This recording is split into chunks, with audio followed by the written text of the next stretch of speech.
আমাদের দেশে তো এখন সবই প্রবাসী আয় বিনিয়োগ নাই বলে, আর সব তো বিধ্বস্ত, এটা গোছাতে তো সময় লাগবে। আমি এক কথায় বলছি, বিশ্ব ব্যাংক কিন্তু একটা ফোরকাস্ট করেছে। বেগম খালেদা জিয়া সবসময় মানুষের কল্যাণে, গণতন্ত্রকে সামনে রেখে তিনি সবসময় এগিয়ে যাওয়ার চেষ্টা করেছেন। বর্তমান বিএনপিকে দেখে আপনার কি মনে হয়, সেই ধারাবাহিকতা কতটুকু বজায় রাখবে? আমার ধারণা একটু সময় লাগতে পারে, তবে সেই ধারাবাহিকতা বজায় থাকবে। কারণ আমার মনে হয় তার চাইতেও ভালো হওয়ার কথা। কারণ 17 বছর তারেক জিয়া, তিনি তো ভারপ্রাপ্ত চেয়ারম্যান এখনও, তিনি আসলে সংবিধানের 7 তাদের গঠনতন্ত্রের অনুযায়ী অটোমেটিক চেয়ারম্যান হওয়ার কথা, কিন্তু তিনি হয়তো সময় নিচ্ছেন, তার মা মারা গেছে, এখন শোকাহত জাতি, এই জন্যেই। কিন্তু আমি যেটা বলি, তিনি বিলেতি, ভারপ্রাপ্ত চেয়ারম্যান তারেক রহমানকে বলি বিলেতি বাংলাদেশি। আমি 10 দিন ব্রিটেনে ছিলাম অনেক আগে, তখন কিন্তু এই 10 দিনে আমার মনোজগতে কিন্তু বড় পরিবর্তন হয়ে গেছে।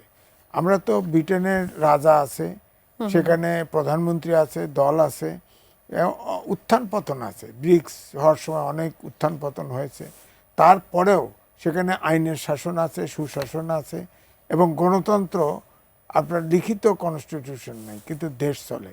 সেই দেশে উনি চিকিৎসায়, তার তো মাজা ভেঙে ফেলছিল, তাকে দোতলার থেকে ফেলে, সে ওখানে চিকিৎসা নিচ্ছে 4-5 বছর। তারপরে তো ওই দেশে থাকছে, আলো বাতাসে বড় হয়েছে, অনেক দিন কাটে, 12 বছর থেকেছে। তা আমার মনে হয় প্রাকৃতিকভাবে হলেও তিনি ওই দেশের আইনের শাসন, গণতন্ত্র দেখেছে। আমরা তো ওয়েস্টমিনিস্টার সিস্টেম পালন করি, এই জন্যে বলছি তার মনোজগতে কিন্তু গণতন্ত্র আছে। ব্রিটেনে 12 বছর থাকা মানে একটা মানুষ কিন্তু বাংলাদেশকে ভুলে যাওয়ার কথা, তবুও সে ভুলে নাই, 2 দেশ মাথার ভিতরে আছে। তা আমার ধারণা যে সময় লাগবে সবার। তিনি অভ্যর্থনার সময় বলেছে যে তিনি ধর্ম বর্ণ নির্বিশেষে সবার সহযোগিতা লাগবে দেশকে দাঁড় করতে। হ্যাঁ, আমাদের দেশে তো এখন সবই প্রবাসী আয় বিনিয়োগ নাই বলে, আর সব তো বিধ্বস্ত, এটা গোছাতে তো সময় লাগবে। আমি এক কথায় বলছি, বিশ্ব ব্যাংক কিন্তু একটা ফোরকাস্ট করেছে যে সামনের বছরে জিডিপি গ্রোথ হবে 3.5%, অর্থাৎ দুর্ভিক্ষ হওয়ার সম্ভাবনা।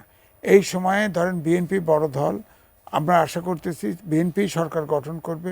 সরকারের অনেক, এই সরকারের সামনে বহু চ্যালেঞ্জ আছে, এগুলো কিন্তু সময় লাগবে, সবার সহযোগিতাও লাগবে, এটাও ঠিক। আর তারেক রহমানের দৃঢ়তা লাগবে, এবং আমার বিশ্বাস তিনি, এক হলো তার বাবা শহীদ প্রেসিডেন্ট জিয়াউর রহমান,